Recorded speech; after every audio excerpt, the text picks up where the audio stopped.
ഈ വീഡിയോയിൽ നമ്മൾ ഇസ്രായേൽ സിറിയ ഭാഗത്തുള്ള ഡെവലപ്മെന്റ്സ് ആണ് നോക്കുന്നത്. അതിനകത്ത് ഇസ്രായേൽ സിറിയയുമായിട്ടൊരു കമ്മ്യൂണിക്കേഷൻ നടത്തിയിട്ടുണ്ട്. കമ്മ്യൂണിക്കേഷൻ എന്ന് പറഞ്ഞാൽ ഡിപ്ലോമാറ്റിക് ചർച്ചയൊന്നുമല്ല, ഒരു ഓപ്പൺ അനൗൺസ്മെന്റ് ആണ് വിട്ടിരിക്കുന്നത്. ഡ്രൂസ് കമ്മ്യൂണിറ്റിയുമായിട്ട് നടത്തുന്ന ഒരു ആക്രമണം, അതേപോലെ തന്നെ അവര് ഈ സിറിയയ്ക്കുള്ളിൽ നടത്തുന്ന ചില തീവ്രവാദപരമായ നടപടിക്രമങ്ങൾ, ഇതൊക്കെ നിർത്തുന്നതായിരിക്കും നല്ലത്. അത് കാരണം അത് വേറൊരു തലത്തിലേക്ക് അത് മാറി ഇസ്രായേൽ സിറിയ എന്നുള്ള രീതിയിൽ ഒരു കോൺഫ്ലിക്റ്റ് വരാനുള്ള സാധ്യത ഉണ്ട് എന്നുള്ള ഒരു മുന്നറിയിപ്പ് ഇസ്രായേൽ കൊടുത്തിട്ടുണ്ട്. HTSന്റെ ലീഡർ ഇന്ന് പറഞ്ഞിരിക്കുന്നത്, അതായത് ഇന്ന് 1000-ലധികം ആൾക്കാർ കൊല്ലപ്പെട്ടിട്ടുണ്ട്, പക്ഷെ എന്നാലും അയാൾ ഏതാണ് 100 കണക്കിൽ ആൾക്കാർ മരിച്ചു എന്നാണ് പറഞ്ഞിട്ട് പുള്ളി പറഞ്ഞിരിക്കുന്നത് സമാധാനപരമായിട്ട് മുന്നോട്ട് പോകാനാണ് തീരുമാനിച്ചിരിക്കുന്നത്. ഇനി ഈ ഒരു യുദ്ധം കണ്ടിന്യൂ ചെയ്യില്ല എന്നാണ് പറഞ്ഞിരിക്കുന്നത്. പക്ഷെ ഇതൊന്നും ഈ ഒരു തീവ്രവാദ സംഘടനകളായിട്ടുള്ള ആൾക്കാർ ഇത് കേൾക്കുമെന്ന് തോന്നുന്നില്ല. കാര്യം വേറെ ഒന്നുമില്ല, ഞാൻ പറഞ്ഞിട്ടുണ്ട് പണ്ടേ. അതായത് ഈ ഒരു HTS എന്ന് പറഞ്ഞ സംഘടനയ്ക്ക് വളരെ ചെറിയ തോതിലുള്ള ഒരു മെജോറിറ്റിയാണ് അവിടെ ഉള്ളത്. അതിലുപരിയായിട്ട് ഈ സിറിയയിൽ ഒട്ടാകെയുള്ള മറ്റു പല സംഘടനകളും ചേർന്നുകൊണ്ടാണ് ഈ സിറിയയിൽ ഇപ്പം ഇങ്ങനെ ഒരു നിലനിൽക്കുന്നത്. അപ്പൊ കുറേയേറെ തീവ്രവാദ സംഘടനകളുണ്ട്. ഈ ഓരോ തീവ്രവാദ സംഘടനകൾക്കും അവരുടേതായിട്ടുള്ള ആശയങ്ങളും ആ രീതിയിലുള്ള ചില ഈ ഒരു തീവ്ര നിലപാടും ഉള്ളത് കൊണ്ട് തന്നെ അവര് ഈ ഒരു മാസം തന്നെ ഇത് നടപ്പിലാക്കണം എന്ന് പറഞ്ഞ്, അവരുടെ പുണ്യമാസത്ത് തന്നെ ഇതൊക്കെ നടപ്പിലാക്കണം, അതിലാണ് അവർക്ക് ഏറ്റവും കൂടുതൽ കൂലി കിട്ടുന്നത് എന്നുള്ള തരത്തിലാണ് അവർ ഏറ്റവും കൂടുതൽ ഈ ഒരു ആക്രമണം ഈ ഒരു മാസത്തിൽ തന്നെ അയച്ചുവിട്ടതായിട്ട്. ഇസ്രായേൽ സിറിയയിൽ എന്താണ് അവർ ഉദ്ദേശിക്കുന്നത്? ഇസ്രായേൽ സിറിയയിൽ എന്തുകൊണ്ടാണ് ഈ ഒരു ഗോലാൻ ഹൈറ്റ്സുമായിട്ട് ബന്ധപ്പെട്ട ഈ ഒരു സ്ഥലങ്ങളിൽ ഇത്രമാത്രം പോയി സ്റ്റിക്ക് ഓൺ ചെയ്ത് നിൽക്കുന്നത്? എന്തുകൊണ്ടാണ് പറഞ്ഞു കഴിഞ്ഞാൽ ഇതിനൊരു വലിയ ചരിത്രമുണ്ട്. ഈ ചരിത്ര പ്രാധാന്യം ഡ്രൂസുകളുമായിട്ട് ഇസ്രായേലികൾക്കുള്ള ബന്ധമാണ്. ഈ ഡ്രൂസ് ജൂ കണക്ടിവിറ്റി ഇത് വളരെ വലുതാണ്. ഇതിന് വളരെ ചരിത്ര പ്രാധാന്യമുണ്ട് എന്നാണ് മനസ്സിലാക്കാൻ പറ്റുന്നത്. അപ്പൊ അതുകൊണ്ട് തന്നെ അവിടെ ആ ഭാഗത്ത്, ഈ ഗോലാൻ ഹൈറ്റ്സിന്റെ ഭാഗത്ത് താമസിക്കുന്ന ഡ്രൂസുകൾ ഏതെങ്കിലും ഒരു സാഹചര്യത്തിൽ ആക്രമിക്കപ്പെട്ടേക്കാം എന്ന് വളരെ വളരെ വ്യക്തമായിട്ട് ഇസ്രായേലിന് അറിയാം. അതുകൊണ്ട് തന്നെയാണ് ഇസ്രായേൽ അവർ ഗോലാൻ ഹൈറ്റ്സിൽ ഹെർമോൺ മൗണ്ട് എന്ന് പറഞ്ഞ ആ ഒരു മലനിരകൾ, ശരിക്കും പറഞ്ഞാൽ ആ ലെവന്റിലുള്ള ബാക്കിയുള്ള സ്ഥലങ്ങളൊക്കെ കാണത്തക്ക രീതിയിൽ വിസിബിലിറ്റി ഉള്ള ഒരു സ്ഥലത്താണ് ഇസ്രായേൽ തമ്പടിച്ചിരിക്കുന്നത്. ഇപ്പോഴും ഇസ്രായേൽ പറഞ്ഞിരിക്കുന്നത് IDF അവിടെ അനിശ്ചിതകാലത്തേക്ക് തുടരും എന്നാണ് പറയുന്നത്. അതിന് ഒരു ടൈം പീരീഡ് കൊടുത്തിട്ടില്ല.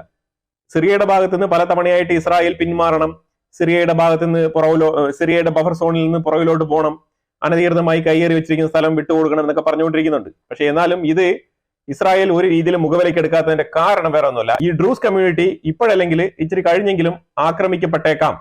കാരണം ഈ പുതിയതായിട്ട് വന്നിരിക്കുന്ന ഈ ഒരു റെജീമിനെ കുറിച്ച് വളരെ വ്യക്തമായിട്ട് ഈ ഒരു തീവ്ര നിലപാടുള്ള ഈ HTS എന്ന് പറഞ്ഞ ഈ ഒരു സംഘടനയെ കുറിച്ച് വ്യക്തമായ ധാരണ ഇസ്രായേലിനുണ്ട് എന്നാണ് നമ്മൾ മനസ്സിലാക്കേണ്ടത്. ഇവരാരും തന്നെ ഈ പൊളിറ്റീഷ്യന്മാരല്ല, ഇവരെല്ലാരും തന്നെ തീവ്രവാദികളാണ്. ഇവരെല്ലാരും തന്നെ ഈ ഒരു ഖിലാഫത്ത് പ്രസ്ഥാനം കൊണ്ട് മുന്നോട്ട് നീങ്ങുന്ന ആൾക്കാരാണ്. അപ്പൊ അതുകൊണ്ട് ഒരു ഖിലാഫത്ത് പ്രസ്ഥാനം എന്താണ് ചെയ്യുക എന്നുള്ളത് വളരെ വ്യക്തമായിട്ട് ഇന്ന് സിറിയയിൽ ഉടനീളം ആൾക്കാർ കണ്ടതാണ്. ഇവര് പല രീതിയിൽ ആൾക്കാരെ നെയിം ചെയ്തിട്ട്, അതായത് അസാദിന്റെ സപ്പോർട്ടേഴ്സ് എന്നൊക്കെ വിളിക്കുന്നുണ്ട്. ഇതൊന്നും അസാദിന്റെ സപ്പോർട്ടേഴ്സ് അല്ല. അസാദിന്റെ സപ്പോർട്ടേഴ്സ് ഒക്കെ ആ സമയത്ത് തന്നെ ലെബനാനിലോട്ടും ഈ ഹിസ്ബുള്ളായിട്ട് ആ ഒരു ഷിയ മുസ്ലിംസിന്റെ സപ്പോർട്ടിലൊക്കെ അവർ പോയി കഴിഞ്ഞു ഓൾറെഡി. HTS സിറിയക്കുള്ളിൽ ഒരു ഭരണം പിടിക്കുന്ന സമയത്ത് തന്നെ ഒരുപാട് ആൾക്കാർ അവിടെ നിന്ന് പലായനം ചെയ്ത് രക്ഷപ്പെട്ടു പോയതാണ്. പല ആൾക്കാരെയും ഇറാൻ തന്നെ ലിഫ്റ്റ് ചെയ്ത് കൊണ്ടുപോവുകയും ചെയ്തു. അപ്പൊ ആ രീതിയിൽ അവിടെ ഈ അസാദിനെ സപ്പോർട്ട് ചെയ്തിരുന്ന ആൾക്കാരൊന്നും ഇപ്പൊ അവിടെ ഇല്ല. ഇവരിപ്പോ ചെയ്തുകൊണ്ടിരിക്കുന്നത് മൈനോറിറ്റീസ് ആയിട്ടുള്ള ആൾക്കാരെ കൊലപാതകം ചെയ്തുകൊണ്ടിരിക്കുകയാണ്, നിരുപാധികം. അതാണ് അവർ ചെയ്തുകൊണ്ടിരിക്കുന്നത്. ശരിക്കും പറഞ്ഞാൽ അവരുടെ ആ ഒരു സോ കോൾഡ് ആ ഒരു ഖിലാഫത്ത് പ്രസ്ഥാനത്തിൽ എന്താണോ പ്രധാനമായിട്ട് നടപ്പിലാക്കുന്നത് ആ ഒരു കർമ്മമാണ് അവർ നടപ്പിലാക്കിക്കൊണ്ടിരിക്കുന്നത്. ഒറ്റ നോട്ടത്തിൽ തന്നെ മനസ്സിലാവും ഈ അലോവൈറ്റുകൾ, ക്രിസ്ത്യൻസ്, അതേപോലെ ഡ്രൂസ് കമ്മ്യൂണിറ്റിയിൽപ്പെട്ട ആൾക്കാരൊക്കെ ഇവരുമായിട്ട് ഒരു രീതിയിലും യുദ്ധത്തിൽ പോകാത്ത ആൾക്കാരാണ്. ഇവരെ ഈ ഒരു മാസത്തിൽ തന്നെ ഇവര് ഇങ്ങനെ അതായത് ബലി കൊടുക്കുകയാണ്. അതാണ് ചെയ്തുകൊണ്ടിരിക്കുന്നത്. കാരണം ഈ മാസത്തിൽ ബലി കൊടുത്തു കഴിഞ്ഞാൽ കുറെ കൂടുതൽ പുണ്യം കിട്ടും. അതാണ് അവർ ചെയ്തുകൊണ്ടിരിക്കുന്നത്. ഇപ്പൊ ഇസ്രായേലിന്റെ പദ്ധതി എന്ന് പറഞ്ഞു കഴിഞ്ഞാൽ, സിറിയയുമായിട്ട് ബന്ധപ്പെട്ട് ഇസ്രായേൽ എന്താണ് ചെയ്യാൻ ഉദ്ദേശിക്കുന്നത് പറഞ്ഞാൽ, ഈ ഗോലാൻ ഹൈറ്റ്സ് മുതൽ ഈ കൊനെഡ്ര വരെയുള്ള സ്ഥലം മൊത്തത്തിൽ തന്നെ ഈ ഒരു ഡ്രൂസ് കമ്മ്യൂണിറ്റിയുടെ സ്ഥലം പ്രത്യേകിച്ച് അത് ഏറ്റെടുത്തിട്ട് പ്ലസ് കുറച്ച് ബഫർ സോണും കൂടെ കയറി പിടിച്ചിട്ട് ഒരു ഡ്രൂസ് സ്റ്റേറ്റ് ഉണ്ടാക്കാനാണ് ഇസ്രായേൽ തീരുമാനിക്കുന്നത്. ആ സ്റ്റേറ്റ് ഇസ്രായേലിനോടൊപ്പം ചേരുകയും ചെയ്യും. ഇതാണ് ഇസ്രായേലിന്റെ ഒരു പദ്ധതി. ഇതിന് വേണമെങ്കിൽ മറ്റുള്ള ഒരു എക്സ്പാൻഷൻ തിയറി അങ്ങനെ പല പല രീതിയിലൊക്കെ വിളിക്കാം. പക്ഷെ ഇവിടെ ഏറ്റവും കൂടുതൽ ഇസ്രായേൽ ഉദ്ദേശിക്കുന്നത് ഡ്രൂസ് കമ്മ്യൂണിറ്റി സെക്യൂർ ആയിട്ട് താമസിക്കാൻ ഒരു സാഹചര്യം ഒരുക്കുക എന്നുള്ളതാണ് ഇവിടെ ഇസ്രായേൽ ഏറ്റവും കൂടുതൽ ലക്ഷ്യമിടുന്നത്. കാര്യം വേറെ ഒന്നുമല്ല, ഈ ഡ്രൂസ് കമ്മ്യൂണിറ്റി നല്ലൊരു വിഭാഗം, നല്ല സ്ട്രെങ്തൻ ചെയ്ത ഒരു വിഭാഗം ഇസ്രായേലിന്റെ ഉള്ളിൽ തന്നെ താമസിക്കുന്നുണ്ട്. അവരുമായിട്ട് ഈ സിറിയ ബോർഡറിൽ താമസിക്കുന്ന ഡ്രൂസ് കമ്മ്യൂണിറ്റിക്ക് നല്ല രീതിയിലുള്ള ബന്ധമുണ്ട്. അതിലുപരിയായിട്ട് ഇസ്രായേലുമായിട്ട് വളരെ കാലത്തെ റിലേഷൻഷിപ്പ് ഉള്ളതാണ്. അതുകൊണ്ട് തന്നെയാണ് അവർ ആ ഒരു പാരമ്പര്യം നിലനിർത്തിക്കൊണ്ട് ഇസ്രായേൽ, അവർക്ക് ഇപ്പൊ ഡ്രൂസ് കമ്മ്യൂണിറ്റിക്ക് അവരുടേതായിട്ടുള്ള ഒരു ആർമിയോ ഒരു ബറ്റാലിയനോ അങ്ങനെയൊന്നും ഇല്ല അവർക്ക്. ഇപ്പം ഈ ഒരു HTS അവരെ ആക്രമിക്കാൻ വന്നു കഴിഞ്ഞാൽ അവർക്ക് ഡിഫെൻഡ് ചെയ്യാൻ വേറെ ഒരു മാർഗ്ഗമില്ല. അവർ നേരെ ഇസ്രായേലിനെ ഓൾറെഡി തന്നെ കോൺടാക്ട് ചെയ്ത് കഴിഞ്ഞു. ഇസ്രായേൽ ഓൾറെഡി തന്നെ പെർമിഷൻ കൊടുത്തു കഴിഞ്ഞു. നിങ്ങൾക്ക് ഏത് രീതിയിലും ഒരു അറ്റാക്കോ അല്ല ആക്രമണങ്ങളോ നിങ്ങൾക്ക് നേരിടേണ്ടി വന്നു കഴിഞ്ഞാൽ ആ ഒരു സാഹചര്യത്തിൽ നിങ്ങൾക്ക് ഒരു രീതിയിലും നിങ്ങൾ വിഷമിക്കേണ്ട ആവശ്യമില്ല. നേരെ ഇസ്രായേലിന്റെ ഉള്ളിലേക്ക് കയറി വരിക. ഈ ഒരു പെർമിഷൻ കൊടുത്തു കഴിഞ്ഞു. ഓൾറെഡി തന്നെ ഈ ഒരു ഡ്രൂസ് കമ്മ്യൂണിറ്റിയിലുള്ള മെമ്പേഴ്സ് ഇസ്രായേലുമായിട്ട് ചർച്ച നടത്തി ഇതെല്ലാം റെഡിയാക്കി വെച്ചിരിക്കുകയാണ്. അപ്പൊ അതുകൊണ്ട് ഈ ഒരു പശ്ചാത്തലത്തിലാണ് ഈ ഇസ്രായേൽ HTSന് ഒരു പ്രഖ്യാപനം, അതൊരു ഓപ്പൺ നോട്ട് കൊടുത്തത്. ഓപ്പൺ നോട്ട് എന്ന് പറഞ്ഞാൽ ഈ ഒരു ഡ്രൂസ് കമ്മ്യൂണിറ്റിയിലെ ഭാഗത്ത് നിങ്ങളുടെ ആക്രമണം വരാൻ പാടില്ല എന്ന് വളരെ കർശനമായിട്ട് പറഞ്ഞിട്ടുണ്ട്. അങ്ങനെ വന്നു കഴിഞ്ഞാൽ അത് തുർക്കി ഇസ്രായേൽ തമ്മിൽ ഒരു ക്ലാഷിന് സാഹചര്യം ഒരുക്കും. കാരണം ഈ HTS എന്ന് പറയുന്നത് തുർക്കി തന്നെയാണ്. ഈ HTSനെ ഇസ്രായേൽ തുർക്കിയായിട്ട് തന്നെയാണ് കാണുന്നത്. അത് ബോഡി ഓഫ് തുർക്കിയാണ്, തുർക്കിയുടെ എക്സ്റ്റൻഷൻ തന്നെയാണ് HTS. അപ്പൊ അതുകൊണ്ട് ഈ HTS മാത്രമല്ല, അവിടെയുള്ള SDF എന്ന് പറയുന്ന സിറിയൻ ഡിഫൻസ് ഫോഴ്സും ഈ തുർക്കിയുടെ അസിസ്റ്റന്റിൽ തന്നെയാണ് ഉള്ളത്. പക്ഷേ HTS ലിറ്ററലി തുർക്കി തന്നെയാണ്. അതാണ് നമ്മൾ മനസ്സിലാക്കേണ്ടത്. അപ്പൊ ഇസ്രായേൽ സിറിയ ബോർഡറിൽ എന്താണ് ഉദ്ദേശിക്കുന്നത് പറഞ്ഞാൽ അതുകൊണ്ട് തന്നെയാണ്. അതായത് അവിടെ ഒരു പ്രത്യേക സ്റ്റേറ്റ് ഉണ്ടാക്കി ഡ്രൂസ് കമ്മ്യൂണിറ്റിയെ പീസ്ഫുൾ ആയിട്ട് സെറ്റിൽ ചെയ്യുന്നത് വരെ ഇസ്രായേൽ ആ ഒരു ഭാഗത്ത് തന്നെ ഉണ്ടാവും. ഈ ഒരു ഭാഗം ഇസ്രായേലിനോട് കൂട്ടിച്ചേർക്കപ്പെടും എന്ന് തന്നെയാണ് ഇസ്രായേൽ ശക്തമായി വിശ്വസിക്കുന്നതും അതിലോട്ടുള്ള നടപടിക്രമങ്ങളായിട്ട് മുന്നോട്ട് പോകുന്നതും. അപ്പൊ എന്തുകൊണ്ടാണ് ഹെർമോൺ മൗണ്ടിൽ ഇസ്രായേൽ തമ്പടിച്ചിരിക്കുന്നത് എന്നുള്ളത് മനസ്സിലായല്ലോ. ഇതാണ് അതിന്റെ ഒരു ലക്ഷ്യം. ഡമസ്കസിന്റെ സദൻ സൈഡ് വരെയുള്ള ഭാഗം പൂർണ്ണമായിട്ട് ഇസ്രായേൽ ക്യാപ്ചർ ചെയ്യും. ഇത് ഓൾറെഡി തന്നെ HTSന് ഈ ഒരു വാർണിംഗ് കൊടുത്തിട്ടുണ്ട്. ഡമസ്കസിന്റെ സദൻ സൈഡിലേക്ക് നിങ്ങളുടെ ആർമിയെയോ നിങ്ങളുടെ ബന്ധപ്പെട്ട ആൾക്കാരെയോ അയക്കരുതെന്ന് പറഞ്ഞിട്ടുണ്ട്. ഡമസ്കസിന്റെ സൗത്ത് സൈഡ് കടന്ന് HTSന്റെ ആർമി വരികയാണെന്നുണ്ടെങ്കിൽ, അഥവാ HTSന്റെ ഈ തീവ്രവാദികൾ വരികയാണെന്നുണ്ടെങ്കിൽ ഇസ്രായേൽ ശക്തമായി തിരിച്ചടിക്കും, പ്രതികരിക്കും. ഇത് ഉറപ്പായിട്ട് HTSന് അറിയാവുന്ന കാര്യമാണ്. ഇനിയിപ്പോ പറയാൻ പോകുന്നത് വളരെ വളരെ ഇമ്പോർട്ടന്റ് ആയിട്ടുള്ള കാര്യമാണ്. എന്തുകൊണ്ടാണ് ഈ ഒരു സീസ് ഫയർ ഫസ്റ്റ് ഫേസ് കഴിഞ്ഞിട്ട് സെക്കൻഡ് ഫേസ് നടക്കുന്നില്ല? അത് ഇച്ചിരി അഴകുഴമ്പൻ ഒരു ശൈലിയിലാണ് ഇസ്രായേൽ അതിനെ ഹാൻഡിൽ ചെയ്തത്. എന്നിട്ട് പറഞ്ഞിരിക്കുന്നത്, അതായത് ഞങ്ങൾ ഒരു ഏപ്രിൽ 20 വരെ ഞങ്ങൾ ക്ഷമിക്കും. അത് ഏപ്രിൽ 20 ഒരു ടൈം ലൈൻ കൊടുത്തിട്ടുണ്ട്. എന്തിനാണ് ഈ ഒരു ഏപ്രിൽ 20 ഒരു ടൈം ലൈൻ?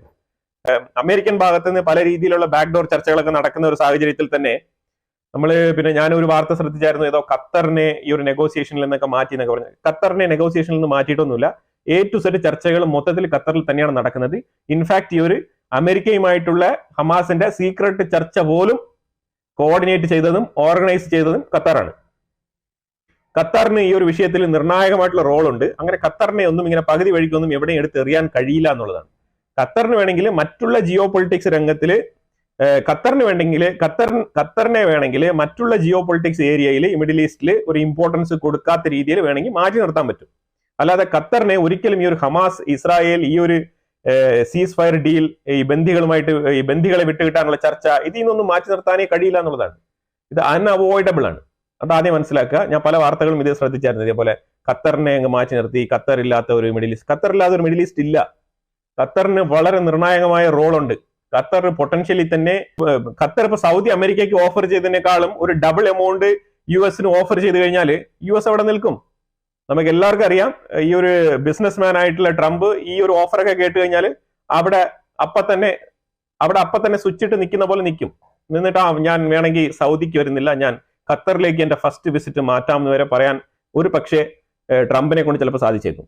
ഇസ്രായേൽ എന്തുകൊണ്ടാണ് രണ്ടാമത്തെ സീസ് ഫയർ ഹമാസുമായിട്ട് ആ പ്രോപ്പറായിട്ട് ഒരു ഡീൽ സൈൻ ചെയ്യാതെ എന്തുകൊണ്ടാണ് ഒരു അഴകുഴമ്പൻ നയം കാണിച്ചതും പിന്നെ ഇപ്പൊ ഒരു 20 വരെ ഒരു എക്സ്റ്റൻഷൻ കൊടുത്തതും ഇതൊക്കെ എന്തുകൊണ്ടാണെന്നുള്ളത് നമ്മൾ നോക്കുമ്പോഴത്തേക്കും മനസ്സിലാക്കാൻ പറ്റിയത്, ഈ റമദാൻ മാസത്തില് ഏറ്റവും കൂടുതൽ ആക്രമണം ഉണ്ടാകാൻ സാധ്യതയുള്ള ഒരു മാസമാണ് ഈ റമദാൻ മാസം. കാരണം ഈ ഒരു പുണ്യമാസത്തിൽ അവർ ഏറ്റവും കൂടുതൽ ഈ ഒരു ആക്രമണം എല്ലാ വർഷങ്ങളിലും ചെയ്തിട്ടുണ്ട്, തുടരെ ചെയ്തിട്ടുണ്ട്. അതിലുപരിയായിട്ട് ഈ വർഷം സംഭവിച്ചിരിക്കുന്നത് കഴിഞ്ഞ 42 ദിവസം കൊണ്ട് ഏതാണ്ട് ഏറെക്കുറെ 1000-ഓട് അടുപ്പിച്ച് ഉള്ള ഇതിനു മുമ്പ് പിടിക്കപ്പെട്ട കുറ്റവാളികളായിട്ടുള്ള തീവ്രവാദികളായിട്ടുള്ള ഇതേപോലെ ക്രിമിനൽ റെക്കോർഡുള്ള ആൾക്കാരെയാണ് തുറന്നുവിട്ടിരിക്കുന്നത്.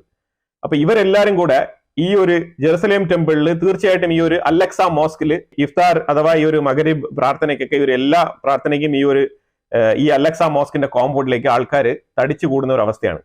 അപ്പൊ ആൾക്കാർ തടിച്ചു കൂടുന്ന അവസ്ഥയിൽ ഇവർ അവിടെ നിന്ന് തന്നെ പല ഘട്ടങ്ങളിലായിട്ട് ഇസ്രായേൽ ഇവർ അലക്സ മോസ്കിനെ ചുറ്റി ഏതാണ്ട് 3000-3500 ഉദ്യോഗസ്ഥരെ നിയമിച്ചിട്ടുണ്ട്. സെക്യൂരിറ്റി ഓഫീസറായിട്ടും, ഈ സെക്യൂരിറ്റി ഓഫീസർ എന്ന് പറയുന്നത് ഈ പോലീസ് ഉദ്യോഗസ്ഥരും അതുപോലെ തന്നെ IDF ഉദ്യോഗസ്ഥരുമായിട്ടൊക്കെ മിക്സ്ഡ് ആയിട്ട് ഒരു 3000 to 4000 ആൾക്കാരെ അവിടെ ഡിപ്ലോയ് ചെയ്തിട്ടുണ്ട്. ഇതെന്തുകൊണ്ടാണെന്ന് പ്രോപ്പർ ആയിട്ട് സെക്യൂരിറ്റി വെരിഫിക്കേഷൻ നടത്താനും ഇതിനകത്ത് ഒരു 9,000 മുതൽ 10,000 ആൾക്കാർ ദിവസം ഇങ്ങനെ കടന്നു പോകുന്ന ഒരു അവസ്ഥയാണ് നടന്നുകൊണ്ടിരിക്കുന്നത് ഇപ്പം. അപ്പൊ ഇത് ഹൈലി സെക്യൂർഡ് ആയിട്ട് ഇവിടെ ഈ അലക്സ മോസ്കിനെ ചുറ്റിപ്പറ്റി തന്നെ ഏറ്റവും കൂടുതൽ സെക്യൂരിറ്റി കൊടുക്കേണ്ട ഒരു മാസമാണിത്. അഥവാ ഇസ്രായേൽ അങ്ങനെ കൊടുക്കുന്നില്ല എന്നുണ്ടെങ്കിൽ ഒരു ആക്രമണം, നല്ല രീതിയിലുള്ള ഒരു ഹ്യൂജ് ആയിട്ടുള്ള ഒരു ആക്രമണം, ഒരു വൻ തോതിലുള്ള ഒരു ആക്രമണം നടക്കാൻ സാധ്യതയുള്ള ഒരു മാസമാണ്. അതുകൊണ്ടാണ് ഇസ്രായേൽ ഈ ഒരു മാസം, അതായത് പ്രൊവോക്കേറ്റീവ് ആയിട്ടുള്ള ആക്രമണങ്ങൾ ഒന്നും ചെയ്യേണ്ട എന്നുള്ള തീരുമാനം എടുത്തത്. അതുകൊണ്ടാണ് ഈ ഒരു റമദാൻ മാസം തീരുന്നവരെ, ഈ പാസ് ഓവർ തീരുന്നവരെ, ഏപ്രിൽ 20-ാം തീയതി വരെ ഒരു ബ്രേക്ക് കൊടുത്തത്. ഇതാണ് ഇതിന്റെ കറക്റ്റ് ആയിട്ടുള്ള ഒരു വിഷയം. അതിന്റെ ഇടയിൽ കൂടെ പല രീതിയിലുള്ള പ്രഷർ പോളിസീസ് അപ്ലൈ ചെയ്യാം ഗാസയിൽ. അപ്പൊ ആ ഒരു പ്രഷർ പോളിസിയുടെ ഭാഗമായിട്ടാണ് ശരിക്കും പറഞ്ഞാൽ ഈ ഒരു എയ്ഡ് ട്രക്കുകൾ നിർത്തുന്നത്. അതുപോലെ തന്നെ ഈ ഒരു ഡീസലൈൻഡ് വാട്ടർ പ്ലാന്റിന്റെ പവർ സപ്ലൈ കട്ട് ചെയ്യുന്നത്. ഇപ്പൊ അതുപോലെ തന്നെ ഇപ്പൊ നാളെ മൊത്തത്തിലുള്ള ഇലക്ട്രിസിറ്റി കട്ട് ചെയ്യാൻ പോവാണ്. ദോഹയിൽ ഒരു ടീം പോകുന്നുണ്ട് ഇസ്രായേലിൽ നിന്ന്. ശരിക്കും ഈ ഒരു ബന്ദികളെ വിട്ടുകിട്ടാനുള്ള ചർച്ച, രണ്ടാം ഘട്ട ചർച്ച എന്ന് പറഞ്ഞ് പേര് പറയുന്നെങ്കിലും ഇത് ഇസ്രായേലിനെ സംബന്ധിച്ചിടത്തോളം 1+ എന്ന് പറഞ്ഞ ആ ഒരു പദ്ധതി ചർച്ച ചെയ്യാനാണ് പോകുന്നത്. അപ്പൊ അവിടെ ചർച്ച പരാജയപ്പെട്ട് കഴിഞ്ഞാൽ അതിന്റെ പിറ്റേ ദിവസം കുടിവെള്ളവും കൂടെ നിർത്തും എന്നാണ് പറഞ്ഞിരിക്കുന്നത്. അപ്പൊ ഇങ്ങനെ പാർഷ്യലി പ്രഷർ അപ്ലൈ ചെയ്ത് ഈ ബന്ദികളെ ഏതെങ്കിലും രീതിയിൽ റിലീസ് ചെയ്ത് മോചിപ്പിച്ചെടുക്കാൻ പറ്റുമോ എന്നാണ് ഇസ്രായേൽ ശ്രമിച്ചുകൊണ്ടിരിക്കുന്നത്. പിന്നീടുള്ള കാര്യങ്ങൾ, അപ്പൊ ഏപ്രിൽ 20-ാം തീയതി വരെയാണ് ഹമാസിന്റെ കയ്യിൽ ഒരു ടൈം ലൈൻ ഉള്ളത്. അപ്പൊ ഹമാസ് ആണെങ്കിൽ ഇപ്പൊ എന്താണ് വിചാരിച്ചുകൊണ്ടിരിക്കുന്നത് പറഞ്ഞാല്, ഇവരിങ്ങനെയാണ് എപ്പോഴും ഇങ്ങനെ ത്രെട്ട് ചെയ്യും, ഞങ്ങൾ ഇപ്പൊ അടിച്ചു കളയും, ഞങ്ങൾ ഇപ്പൊ അറ്റാക്ക് ചെയ്യും, ഞങ്ങൾ നാളെ അറ്റാക്ക് ചെയ്യും, നേരം വെളുക്കുമ്പോൾ അറ്റാക്ക് ചെയ്യും എന്നൊക്കെ പറയും. പക്ഷെ ഇവർ അതൊന്നും ചെയ്യാൻ പോകുന്നില്ല എന്നുള്ള ഒരു ഓവർ കോൺഫിഡൻസിലാണ് ഹമാസ് ഇപ്പോൾ ഉള്ളത്. അതുകൊണ്ട് തന്നെയാണ് ഹമാസ് വളരെ കർക്കശമായി പറഞ്ഞിരിക്കുന്നത്, ഞങ്ങൾ ഈ ഒരു യുദ്ധം പൂർണ്ണമായിട്ടും അവസാനിപ്പിക്കാണ്ട്, IDF ഗാസയിൽ നിന്ന് പൂർണ്ണമായിട്ട് വിഡ്രോവൽ ചെയ്യാണ്ട് ഞങ്ങൾ ഇനി ഒരു ബന്ദികളെയും റിലീസ് ചെയ്യില്ല എന്നാണ് ഹമാസ് ആ ഒരു നിലപാടെടുത്തിരിക്കുന്നത്. അമേരിക്ക എന്താണ് ഈ ഹമാസുമായിട്ട് ചർച്ച നടത്തിയത്? അമേരിക്ക നടത്തിയ ചർച്ച വേറൊന്നുമല്ല. അമേരിക്ക നടത്തിയ ചർച്ച അമേരിക്കൻ സിറ്റിസൺ ആയിട്ടുള്ള ആൾക്കാർ, അമേരിക്കൻ പാസ്പോർട്ടുള്ള ആൾക്കാരെ ഒരു 60 ദിവസത്തെ ഒരു ഡീൽ വെച്ചുകൊണ്ട് പാസ്പോർട്ട് ഹോൾഡർ ആയിട്ടുള്ള ആൾക്കാർ, US പാസ്പോർട്ട് ഹോൾഡ് ചെയ്യുന്ന ആൾക്കാരെ അമേരിക്കയ്ക്ക് റിലീസ് ചെയ്യണം. ഇതാണ് അമേരിക്ക നടത്തിയ ചർച്ച. ഇത് അമേരിക്കയിലൊന്നും നടത്തിയതല്ല. അമേരിക്ക ആദം എന്ന് പറഞ്ഞ ഒരു റെപ്രസെന്റേറ്റീവിനെ ഖത്തറിലേക്ക് വിട്ട് ഖത്തറിൽ നിന്നാണ് ഈ ഒരു നെഗോസിയേഷൻ നടന്നത്. അല്ലാതെ ഖത്തറിനെ ഒഴിവാക്കിക്കൊണ്ടല്ല. നമുക്ക് ഖത്തറിനോട് വലിയ താല്പര്യമൊന്നുമില്ല. ഖത്തർ ഒരു തീവ്രവാദം പ്രോത്സാഹിപ്പിക്കുന്ന ഒരു തീവ്രവാദ രാജ്യം തന്നെയാണ്, അതിൽ യാതൊരു മാറ്റമില്ല. പക്ഷെ ഈ പറയുന്ന പോലെ ഖത്തറിനെ ഈ ഡീലിൽ നിന്ന് ഒഴിവാക്കിയിട്ടില്ല. ആ കാര്യം സൂചിപ്പിക്കാനാണ് ഞാൻ ഈ വിഷയം പറയുന്നത്. ശരിക്കും പറഞ്ഞാൽ ഇസ്രായേലിനെയാണ് ഒഴിവാക്കിയത്. ഇസ്രായേലിനെ ഒഴിവാക്കിക്കൊണ്ട് ബാക്ക്ഡോറിലൂടെ അവർ ചർച്ച നടത്തി. അതിന്റെ വിയോജിപ്പ് ഇസ്രായേൽ ഓൾറെഡി തന്നെ അറിയിച്ചിട്ടുണ്ട്. ഇന്റലിജൻസ് വരെ കട്ട് ചെയ്യാനുള്ള ഒരു തീരുമാനം ഇസ്രായേലിന്റെ ഉള്ളിൽ നടക്കുന്നുണ്ട്. അതായത് അമേരിക്കയ്ക്ക് ഇനി ഇസ്രായേലിന്റെ ഇന്റലിജൻസുമായിട്ടുള്ള വിഷയങ്ങൾ ഷെയർ ചെയ്യണോ എന്നുള്ള വിഷയം കൂടെ ഇസ്രായേലിന്റെ നെസറ്റിനുള്ളിൽ ചർച്ചയാവുന്നുണ്ടെന്നുള്ളതാണ്. കാര്യം വേറൊന്നുമില്ല, ഈ ട്രംപ് ഇങ്ങനെ ബാക്ക്ഡോറിൽ ചർച്ച നടത്തിയത് ഇസ്രായേലിൽ നെതന്യാഹുവിന് അത്ര പിടിച്ചിട്ടില്ല എന്നുള്ളതാണ്. അത് എന്തുകൊണ്ടാണെന്ന് പറഞ്ഞാൽ ഫെബ്രുവരി 1st വീക്കിൽ എങ്ങാണ്ട് ഇങ്ങനെ ഒരു ബാക്ക്ഡോർ നെഗോസിയേഷൻ ചെയ്യാൻ വേണ്ടിയിട്ട് ഒരു പെർമിഷൻ ഇസ്രായേലുമായിട്ട് സംസാരിച്ചിട്ടുണ്ടായിരുന്നു. പക്ഷെ അതിനുശേഷം ഈ ഒരു 42 ദിവസത്തെ ഈ ഒരു ട്രൂസ് ഡീൽ അവസാനിച്ചതിന് ശേഷം ഇസ്രായേൽ ഇതിൽ നിന്ന് പുറകോട്ട് പിൻവലിഞ്ഞതിന് ശേഷം പോയി ചർച്ച നടത്തിയത് അതൊരു നല്ല പരിപാടിയായിട്ട് തോന്നില്ല. ട്രംപ് അതിനെ ന്യായീകരിച്ചുകൊണ്ടാണ് മുന്നോട്ട് വന്നിരിക്കുന്നത്. ഞങ്ങൾ ഇസ്രായേലിനും കൂടെ നല്ലത് വരാൻ വേണ്ടിയിട്ടാണ് ഞങ്ങൾ ഒരു ബാക്ക്ഡോർ ചർച്ച നടത്തിയെന്നാണ് പറയുന്നത്. പക്ഷെ എന്നിരുന്നാലും ഇതിന് ബന്ധപ്പെട്ട രാജ്യം, ആക്രമണത്തിന് വിധേയമായ രാജ്യം ഇസ്രായേലാണ്. ഇസ്രായേലുമായിട്ട് സംസാരിച്ച് ഒരു കൺസെന്റിൽ എത്തിയിട്ട് വേണമായിരുന്നു ഒരു ഡോർ ചർച്ച, ഇസ്രായേലുമായിട്ട് സംസാരിച്ച് ഒരു തീരുമാനത്തിൽ എത്തിയിട്ട് വേണം നിങ്ങൾ ഒരു ബാക്ക്ഡോർ ചർച്ചയിൽ പോകാൻ. അല്ലാതെ ഇങ്ങനെ ഇതിപ്പോ പിന്നിൽ നിന്ന് കുത്തുന്ന ഒരു പരിപാടിയാണ് അമേരിക്ക കാണിച്ചത്. ഇതിങ്ങനെ കാണിക്കാൻ പാടില്ല. ഒരു ട്രസ്റ്റ് വേണമല്ലോ. പിന്നെ നെതന്യാഹു ആയുധങ്ങളൊക്കെ തന്നതിന് ഒരു താങ്ക്സ് ഒക്കെ പറഞ്ഞ് അത് ഒരു മയത്തിൽ അങ്ങ് ഇപ്പോൾ ഒഴിവാക്കി നിർത്തിയിരിക്കുകയാണ്. കാരണം സെലൻസ്കിക്കും നെതന്യാഹുവിനും ഒരുപാട് വ്യത്യാസമുണ്ട്. സെലൻസ്കി അല്ല നെതന്യാഹു. സെലൻസ്കി ആണെങ്കിൽ അങ്ങോട്ട് എന്തെങ്കിലുമൊക്കെ വിടുവായ്ത്തരങ്ങൾ പറഞ്ഞിട്ട് എന്തെങ്കിലും മേടിച്ച് കൂട്ടിയാണ്. പക്ഷെ നെതന്യാഹുവിന് അറിയാം, നെതന്യാഹു മനസ്സിനകത്ത് വെച്ചിട്ടുണ്ട്. പക്ഷെ എന്നാൽ അത് സമയം വരുമ്പോഴത്തേക്കും ആ രീതിയിൽ നെതന്യാഹു ആക്ട് ചെയ്യും. ഹൂത്തീസ് അവർ പറഞ്ഞതുപോലെ ഏതാണ്ട് 2 ദിവസം, ഇനി ഒരു 2 ദിവസം കൂടെ ഉള്ളൂ അവരുടെ ടൈം ലൈൻ അനുസരിച്ച്. അപ്പൊ അവര് റെഡ് സീയിൽ വരുന്ന മെർച്ചന്റ് ഷിപ്പിനെയൊക്കെ ആക്രമിച്ച് തുടങ്ങാനുള്ള സാധ്യത വളരെ കൂടുതലാണ്. അതിനെ പ്രിവെന്റ് ചെയ്യാൻ വേണ്ടിയിട്ട് USA എന്ത് തരം നടപടിയാണ് എടുക്കാൻ പോകുന്നതിനെ കുറിച്ചുള്ള ചർച്ചകളാണ് നടക്കുന്നത്. ഇത് ഏത് രീതിയിൽ ഇവര് ആക്ഷൻ എടുക്കാൻ പോകുന്ന അറിയത്തില്ല. വ്യക്തികൾ രണ്ടും കൽപ്പിച്ച് തന്നെ ഇതിന്റെ പുറകെ തന്നെ ഉണ്ടെന്നുള്ളതാണ്. യൂറോപ്യൻ യൂണിയനും അമേരിക്കയ്ക്കും ഇടയിൽ വന്ന ഒരു വിള്ളലില് ഈ ഒരു യൂറോപ്യൻ യൂണിയനുമായിട്ട് ബന്ധപ്പെട്ട രാജ്യങ്ങളെല്ലാം തന്നെ ഇപ്പം അറബ്സിന്റെ ഗാസ പ്ലാനിനെ പിന്തുണച്ചിരിക്കുകയാണ്, സപ്പോർട്ട് കൊടുത്തിരിക്കുകയാണ്. അറബ്സിന്റെ ഈജിപ്ഷ്യൻ പ്ലാനിനെയാണ് സപ്പോർട്ട് ചെയ്യുന്നത്. ഫ്രാൻസ്, ഇറ്റലി, UK, ജർമ്മനി, ഈ 4 രാജ്യങ്ങളും ഒറ്റക്കെട്ടായിട്ട് ഈ ഗാസ റീകൺസ്ട്രക്ഷൻ, അറബ്സിന്റെ ഗാസ റീകൺസ്ട്രക്ഷൻ പ്ലാനിനെയാണ് സപ്പോർട്ട് ചെയ്യുന്നതായിട്ട് അവർ പ്രഖ്യാപിച്ചിരിക്കുന്നത്. റഷ്യ ഉക്രൈൻ വാറിനെ ചൊല്ലി നടക്കുന്ന ഈ ഒരു തർക്കത്തിന്റെ ഫലമായിട്ടാണ് ഈ ഒരു സപ്പോർട്ട് ഈ രാജ്യങ്ങൾ കൊടുക്കുന്നതായിട്ട് മനസ്സിലാക്കാൻ പറ്റുന്നത്. IDF ലെബനാന്റെ ഉള്ളിലേക്ക് എയർ സ്ട്രൈക്ക് ആണ് കേട്ടോ. 28 ആക്രമണങ്ങൾ. സൗത്ത് ലെബനാൻ അല്ല, നോർത്ത് ലെബനാൻ, ഡീപ്പർ റൂട്ടിലെ ലെബനാനിലാണ് ആക്രമണം നടത്തിയിരിക്കുന്നത്. അവർ ഡീപ്പർ ലെബനാനില് നോർത്തൺ സൈഡില് അവർ ഈ ഹിസ്ബുള്ള ഭയങ്കരമായ ആഘോഷമായിട്ട് ജീവിച്ചുകൊണ്ടിരിക്കുന്ന ഒരു സാഹചര്യമാണ്. അവിടെയാണ് ഹിസ്ബുള്ളയുടെ ആൾക്കാരൊക്കെ തമ്പടിച്ചിരിക്കുന്നത് മനസ്സിലാക്കിക്കൊണ്ട് തന്നെ ഇസ്രായേൽ ഒരു ടാർഗറ്റഡ് അറ്റാക്ക് ആണ് അത് പ്രിസൈസ് ആയിട്ട് നടത്തിയിരിക്കുന്ന 28 അറ്റാക്കുകൾ തുടരെ നടത്തി. ഞാൻ ഈ പിക്ചർ ഇമേജ് ഷെയർ ചെയ്യാൻ നോക്കിക്കോ. ഈ വീടുകൾ ഇരുന്ന സ്ഥലവും അവിടെ ഈ മഞ്ഞ കളർ ഫ്ലാഗ് എല്ലാം തന്നെ ഇവർ ഹിസ്ബുള്ളയുടെ മെമ്പേഴ്സ് ആയിട്ടുള്ള ആൾക്കാരുടെ വീടുകളായിരുന്നു ഈ മഞ്ഞ കളർ ഫ്ലാഗ് എല്ലാം അവിടെ കാണുന്നത്. അവിടെ ഫ്ലാഗ് ഒക്കെ ഇങ്ങനെ കുത്തി നിൽപ്പുണ്ട്, പക്ഷേ വീടുകളൊന്നും ഇല്ല എന്നുള്ളതാണ്. എല്ലാം തന്നെ അടിച്ച് പൊട്ടിച്ച് കളഞ്ഞിരിക്കുകയാണ്. ആ രീതിയിൽ വളരെ സ്ട്രോങ് ആയിട്ടുള്ള ഒരു ആക്രമണമാണ് ലെബനാന്റെ ഭാഗത്ത് നടത്തിയിരിക്കുന്നത്. ഇസ്രായേലിൽ നെസറ്റിന്റെ ഉള്ളിൽ വളരെ തകൃതിയായിട്ടൊരു ചർച്ച നടക്കുന്നുണ്ട്. അത് വേൾഡ് ഹെൽത്ത് ഓർഗനൈസേഷനിൽ നിന്ന് എന്തുകൊണ്ട് നമുക്ക് പുറത്ത് വന്നുകൂടാ, അതിനെക്കുറിച്ചുള്ള ഡീറ്റെയിൽ ആയിട്ടുള്ള ചാർട്ട് ഇട്ടുള്ള ചർച്ചയാണ് നടക്കുന്നത്. അതായത് ഇസ്രായേൽ ഒരു പക്ഷേ വേൾഡ് ഹെൽത്ത് ഓർഗനൈസേഷനിൽ നിന്നും പുറത്ത് വന്നേക്കാം. അതിനെക്കുറിച്ചുള്ള സാധ്യതകൾ, അതിന്റെ പോസിറ്റീവ്സ്, അതിന്റെ നെഗറ്റീവ്സ്, ഇതൊക്കെ ചൊല്ലിയാണ് ഈ ഒരു ചർച്ച പുരോഗമിച്ചത്. അപ്പൊ അതിന്റെ ഫൈനൽ ഡിസിഷൻ വന്നിട്ടില്ല. എന്നാലും ഈ ഒരു ചർച്ച ഇസ്രായേലിന്റെ ഉള്ളിൽ നടന്നിട്ടുണ്ട്.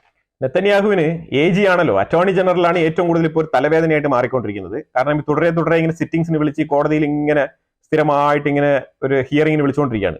ഇത് നെതന്യാഹുവിന്റെ ഈ ഒരു യുദ്ധമുഖത്ത് ശരിക്കും പറഞ്ഞാൽ ഓഫീസിൽ ഫുള്ളായിട്ട് ഫോക്കസ് ചെയ്യാൻ പറ്റാത്ത രീതിയിൽ ഹിയറിംഗിന് വേണ്ടി പോകേണ്ട അവസ്ഥയാണ് ഉണ്ടായിക്കൊണ്ടിരിക്കുന്നത്. അപ്പൊ ഈ അറ്റോർണി ജനറലിനെ ഫയർ ചെയ്യാൻ വേണ്ടിയിട്ട് ഒരുപാട് ശ്രമങ്ങൾ ഇസ്രായേലിന്റെ ഉള്ളിൽ ഈ ഒരു ലിക്വിഡ് പാർട്ടി ഇവരെ ഒന്ന് എടുത്ത് കളയണം, ഫയർ ചെയ്ത് കളയണമെന്ന്. പക്ഷെ അവർക്ക് സപ്പോർട്ടായിട്ട് കുറെ സ്റ്റുഡൻസ് വന്നിട്ടുണ്ട് ഇസ്രായേലിന്റെ ഉള്ളിൽ. ഇതാണ് ഈ ഡെമോക്രാറ്റിക് കൺട്രിയിലുള്ള ഒരു ബ്യൂട്ടി എന്ന് പറഞ്ഞ ഇതാണ്. അതായത് അങ്ങനെ വോളണ്ടറി ആയിട്ട് ഒരു കാര്യം അങ്ങ് സ്വമേധയായിട്ട് അങ്ങ് രാജാവിനെ പോലും എടുത്ത് നടത്താൻ പറ്റത്തില്ല. സ്റ്റുഡൻസ് കോളേജുകൾ ഉൾപ്പെടെ ഈ പല കോളേജുകളെയും ഓർഗനൈസ് ചെയ്ത് ഇവർ സ്റ്റുഡൻസ് പ്രൊട്ടസ്റ്റ് നടത്തും. അതായത് ഇവിടെ റൂൾ ഓഫ് ലോ സേവ് ചെയ്യാൻ പറ്റുന്നില്ല, അതായത് റൂൾ ഓഫ് ലോ പ്രൊട്ടക്ട് ചെയ്യാൻ വേണ്ടിയിട്ട്, അല്ലാതെ AGക്ക് വേണ്ടിയിട്ടല്ല. അറ്റോർണി ജനറൽ എന്ന് പറഞ്ഞാൽ ADക്ക് വേണ്ടിയിട്ടല്ല, മിയാറ എന്നാണ് അവരുടെ പേര്. ഈ മിയാറ എന്ന് പറഞ്ഞാൽ ADക്ക് വേണ്ടിയിട്ടല്ല ഈ ഒരു പ്രൊട്ടസ്റ്റ്. ഈ പ്രൊട്ടസ്റ്റ് ലോ പ്രൊട്ടക്ട് ചെയ്യാൻ വേണ്ടിയിട്ട് സ്റ്റുഡൻസ് പ്രൊട്ടസ്റ്റ് നടത്തും എന്നാണ് പറഞ്ഞിരിക്കുന്നത്. അത് അവർ ഓൾറെഡി തന്നെ ഇതിനെക്കുറിച്ചുള്ള പ്രഖ്യാപനം നടത്തി കഴിഞ്ഞു. അപ്പൊ അതുകൊണ്ട് പെട്ടെന്നൊന്നും ഈ ഒരു AG എടുത്ത് കളയാൻ പറ്റില്ല. അപ്പൊ ഞാൻ പറഞ്ഞു കഴിഞ്ഞല്ലോ, ഏതാണ്ട് ഈ ഒരു ഏപ്രിൽ 20-ാം തീയതി വരെ ഈ ഒരു എക്സ്റ്റൻഷൻ കൊടുത്തിരിക്കുന്നത് എന്തുകൊണ്ടാണെന്ന് പറഞ്ഞാൽ ഈ റമദാൻ മാസത്ത് ആക്രമണം നടക്കാനുള്ള സാധ്യത വളരെ കൂടുതലാണ്. കാരണം അത് മുന്നിൽ കണ്ടിട്ടാണ് ഇസ്രായേൽ ഈ ഒരു ഏപ്രിൽ 20-ാം തീയതി വരെ ഈ ഒരു ആക്രമണം എക്സ്റ്റെൻഡ് ചെയ്ത് വെച്ചത്. അതിന്റെ ഇടയ്ക്ക് പല രീതിയിലുള്ള നീക്കുപോക്കുകളും ചർച്ചകളൊക്കെ നടക്കുന്നുണ്ട്, തുടരെ ശ്രമിച്ചുകൊണ്ടിരിക്കും. എന്നാലും മാക്സിമം ഒരു ഏപ്രിൽ 15th 20th വരെ ഇതിങ്ങനെ ലാഗ് ചെയ്ത് പോകാനാണ് സാധ്യത. അപ്പൊ എന്തായാലും ഇതിനെക്കുറിച്ചുള്ള അഭിപ്രായങ്ങൾ കമന്റ് ബോക്സിൽ രേഖപ്പെടുത്തുക. വീഡിയോ ഇഷ്ടപ്പെട്ടു കഴിഞ്ഞാൽ ലൈക്ക് ചെയ്യുക, ഷെയർ ചെയ്യുക. അതുപോലെ തന്നെ നിങ്ങൾ ആദ്യമായിട്ടാണ് ചാനൽ കാണുന്നുണ്ടെങ്കിൽ മറക്കാതെ സബ്സ്ക്രൈബ് ചെയ്യുക. വീണ്ടും അടുത്തൊരു വിഷയമായിട്ട് വരാം. Thank you so much.